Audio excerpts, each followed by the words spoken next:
আল্লাহ পাকের শুকরিয়া যে যত বেশি আদায় করবে, আল্লাহ পাক বলেছেন লা ইন শাকারতুম লা আযীদান্নাকুম, তোমরা আমার শুকরিয়া আদায় করো আমি তোমাদের প্রতি আমার নিয়ামতকে বাড়াই দেব। ওয়া লা ইন কাফারতুম ইন্না আযাবি লাশাদীদ, তোমরা যদি আমার অকৃতজ্ঞ হও জেনে রাখো আমার আযাব বড়ই কঠিন। আল্লাহ পাকের শুকরিয়া যে যত বেশি আদায় করবে, আল্লাহ পাক বলেছেন লা ইন শাকারতুম লা আযীদান্নাকুম, তোমরা আমার শুকরিয়া আদায় করো আমি তোমাদের প্রতি আমার নিয়ামতকে বাড়াই দেব।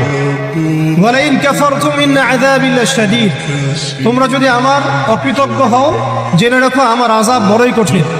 আল্লাহ পাকের শুকরিয়া যে যত বেশি আদায় করবে, আল্লাহ পাক বলেছেন লা ইন শাকারতুম লা আযীদান্নাকুম, তোমরা আমার শুকরিয়া আদায় করো আমি তোমাদের প্রতি আমার নিয়ামতকে বাড়াই দেব। ওয়া লা ইন কাফারতুম ইন্না আযাবি লাশাদীদ, তোমরা যদি আমার অকৃতজ্ঞ হও জেনে রাখো আমার আযাব বড়ই কঠিন। আল্লাহ পাকের শুকরিয়া যে যত বেশি আদায় করবে, আল্লাহ পাক বলেছেন লা ইন শাকারতুম লা আযীদান্নাকুম, তোমরা আমার শুকরিয়া আদায় করো আমি তোমাদের প্রতি আমার নিয়ামতকে বাড়াই দেব। ওয়া লা ইন